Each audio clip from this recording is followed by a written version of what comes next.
Hey guys, it's Apple here. I'm going to be looking at our week 4 matchup against How today. So, week 4 out of 7, it would be kind of halfway point through the season. It'd be nice to secure a win here, get 4 wins out of 4 games. Would put us in a very nice spot going into the second half of the season. Make us pretty secure to get into playoffs there. Yeah, so let's take a look at the matchup first of all. And so here we can see his team's quite slow, so only really Mousehold and Palmot have any meaningful speed there, which, when our team has quite a lot of speed, puts us in a very good position to go for quite an offensive game plan here.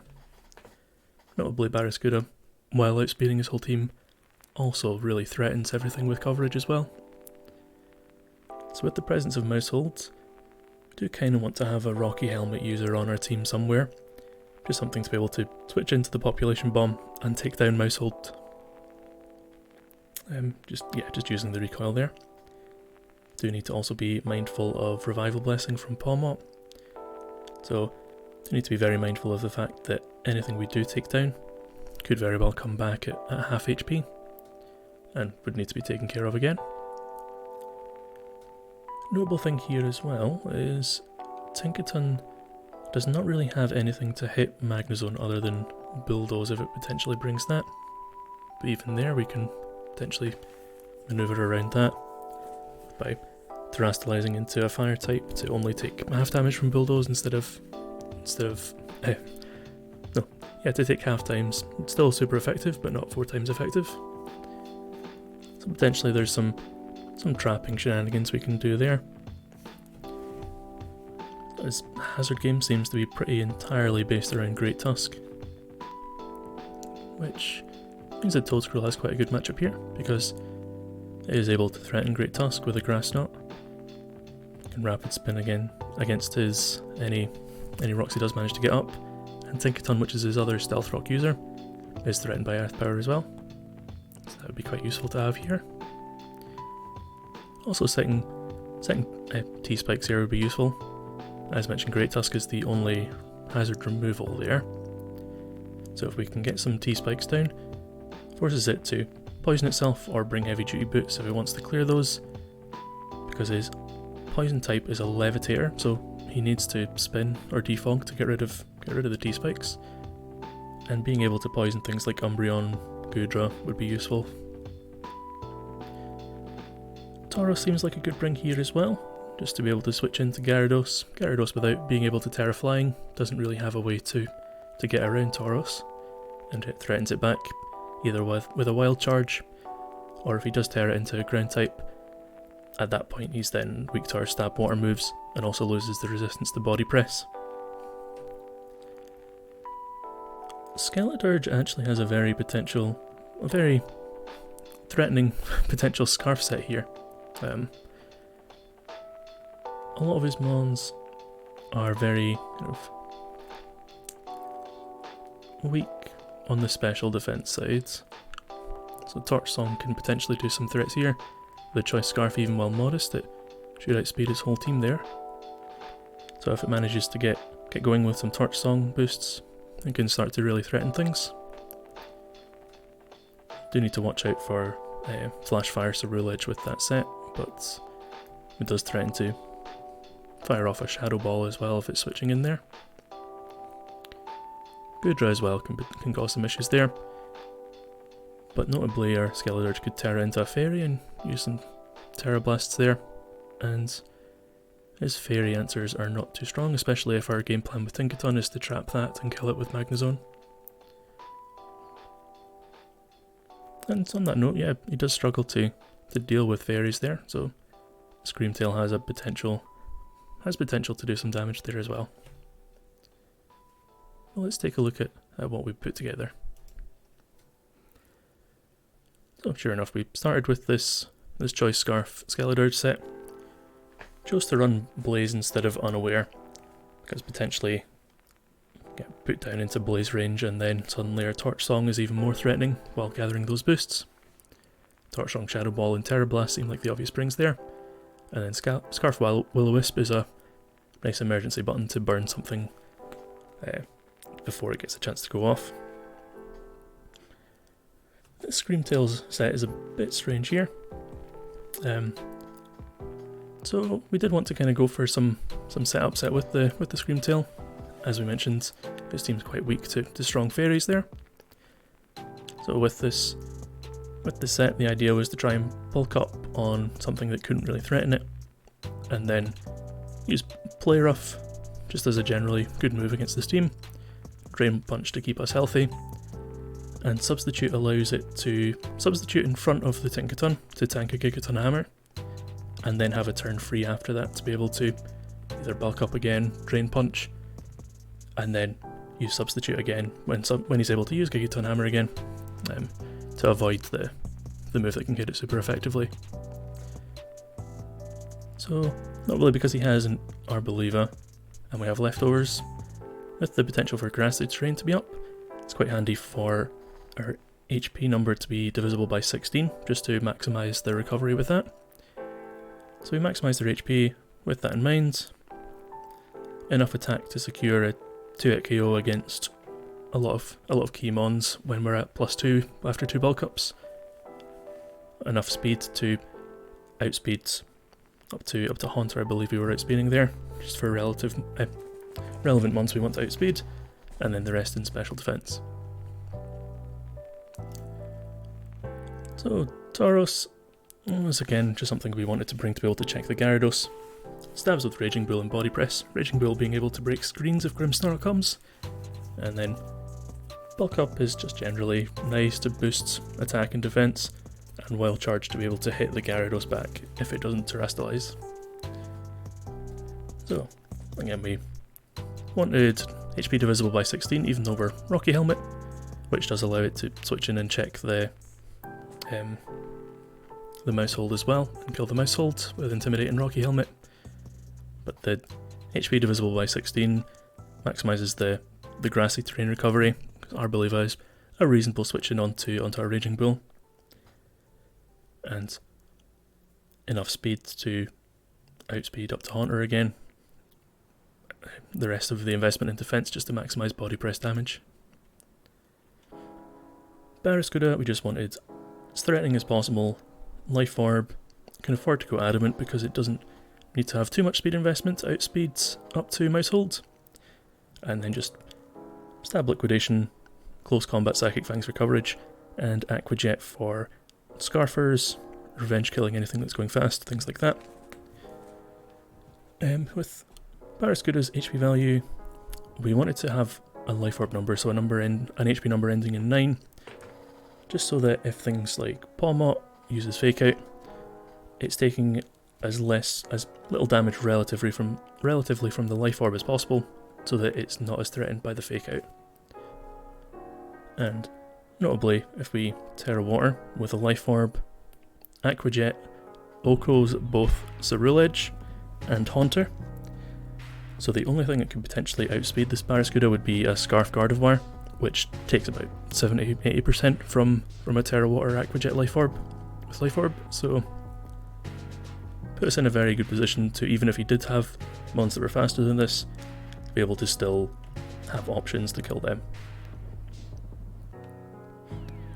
Toadscruel just looks to outspeed Great Tusk, has enough special attack to threaten max HP Great Tusk with a Grass Knot, so with this special attack investment, Oko's with Grass Knot. Grass Knot being the choice because Great Tusk is a very heavy mon, so it's going to do more damage than any other grass coverage. Earth Power to be able to hit Tinkaton, Toxic Spikes as we discussed before, and then Rapid Spin to be able to clear rocks if they do get put up. The rest of the EVs there, again a nice divisible by 16 HP number for lefties and grassy terrain, and then the rest in special defense. And then the Magnezone set, we went for something very interesting here. So again, HP value divisible by 16 for lefties and grassy terrain. And then with that, 4 speed EVs to outspeed a Grimmsnarl if it's base speed, as they're both base 60. Enough special defense to be able to live 2 Choice Scarf Mystical Fires from Gardevoir, and also with this investment, with a Mirror Coat, even if he minimum rolls that Mystical Fire, or Aura Sphere, if he uses that instead, it would Oko the Gardevoir back with Mirror Coat, which gives us an option against Choice Scarf Gardevoir, which otherwise can be quite annoying for us to maneuver around.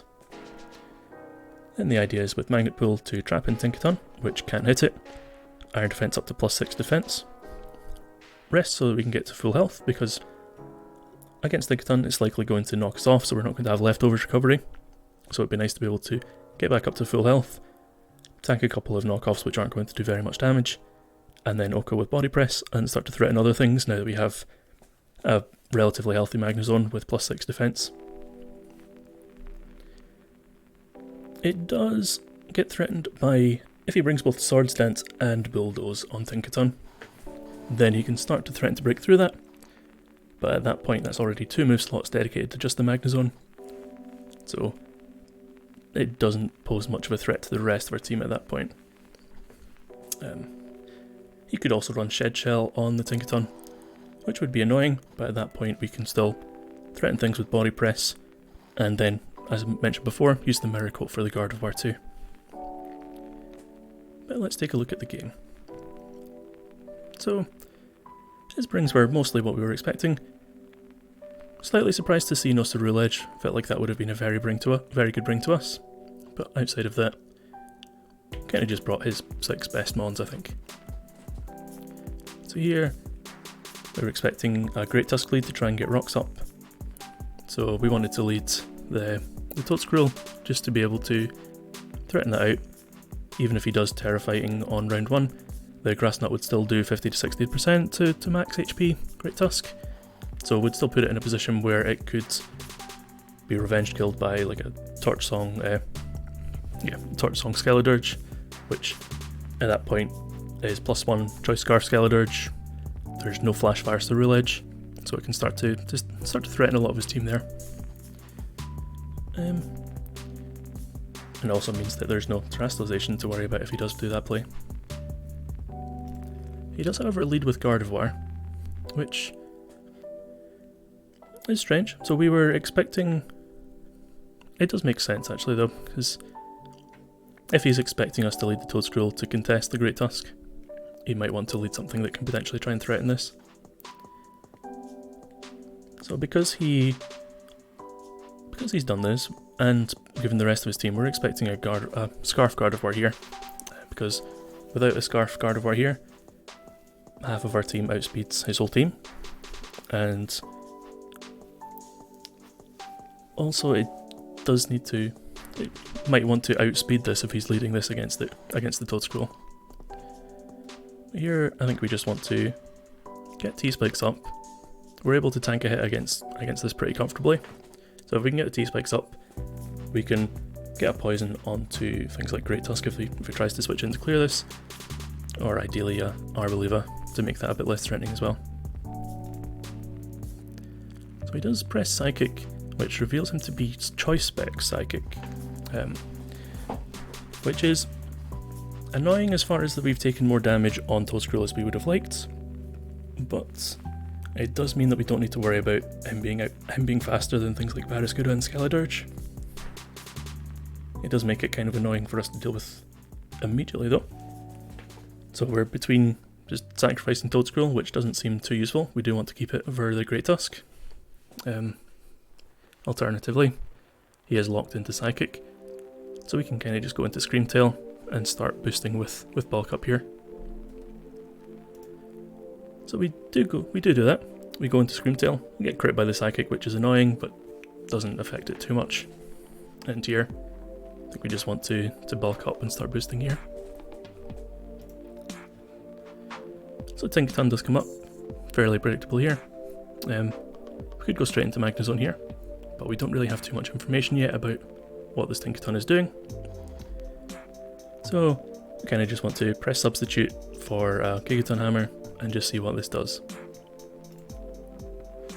So he uses Fake Out, which would necessitate that if he is going to be able to contest the Magnezone, he needs to have... He's likely already... So we know 2 moves are going to be Fake Out and Gigaton Hammer. And so if he needs the Magnezone, he needs both Swords Dance and Bulldoze. So it's starting to look like he's not going to be able to contest the Magnezone, but we don't want to switch out immediately. We still want to actually confirm that information first of all. So we go for a substitute again, uses the Gigaton Hammer, kind of as planned here. And here it'd be nice to reveal what his third move is, because we don't want to switch out immediately here, because if that third move is Bulldoze, then we're switching Magnezone into a Bulldoze, and that's not going to be good. So here we bulk up again, although looking back, probably should have substituted again here, because it's likely that another move he would bring is knockoff. So using substitute, knockoff's not going to break the substitute, and that means our item doesn't get knocked off, so we keep our leftovers. So we would still have a substitute in the turn where Gigaton Hammer can be used, and we would have leftovers still going with that recovery there. But we do bulk up instead, and sure enough use our leftovers knocked off, which is kind of annoying for our recovery. But we shouldn't be not in too bad of a position here. So this does reveal to us that he's not Swords Dance Bulldoze, so Magnezone can very easily trap and set up on this. But we do want to, well, here we probably can just switch out to Magnezone, but we had +2 on this on the Screamtail. Kind of wanted to just see what damage it could do. We do need to sub first of all for a Gigaton Hammer, so we do that. Substitute dies. We're kind of annoyingly low because we don't have the lefties there. Now we have a free turn to Drain Punch, see how much damage we do to this, and then after we've Drain Punched for one turn, then we can look to switch into the Magnezone if we don't 2-hit KO it. So it shows he's got a bit of defense investment, because we only do about 36% with the Drain Punch. But now he's going to Gigaton Hammer again, we can just go free into the Magnezone and get set up. And sure enough, we go into Magnezone, and here the game plan is just press Iron Defense 3 times, rest to full health, and then kill Tinkaton and see what we can do with the rest of the team. He only really has Gardevoir as a special attacker, so as long as we're healthy enough to be able to live a Choice Spec Gardevoir move and Murder Force it, then we should be in a pretty good position to take out the rest of his team. Barring any crits, of course. So yeah, he knocks off our leftovers, but we're starting to get set up, so we just need to play this out. Knockoff is already doing 6% with no item and with +2 defense, so we're going to be pretty comfortable here. Sure enough, we rest. Knockoff is only doing 3%, so we just need to tank 2 knockoffs for our sleep turns, and then body press for the kill.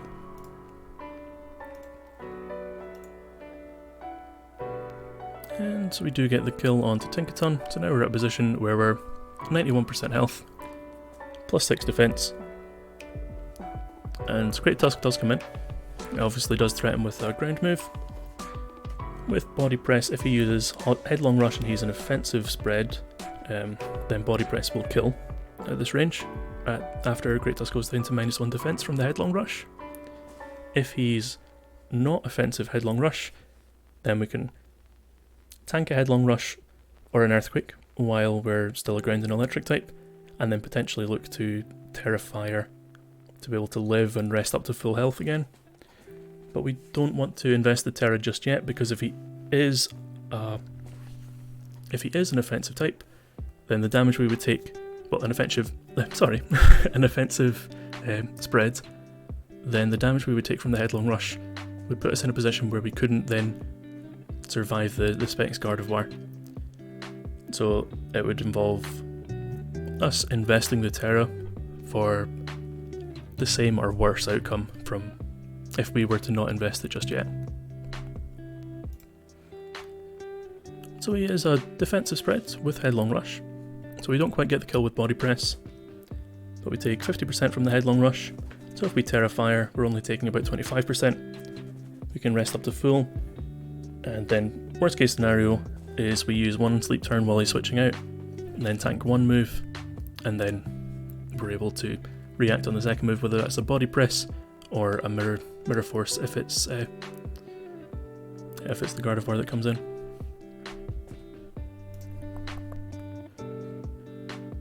So yeah, we Terra Fire, Headlong Rush only does 25, rest up to full.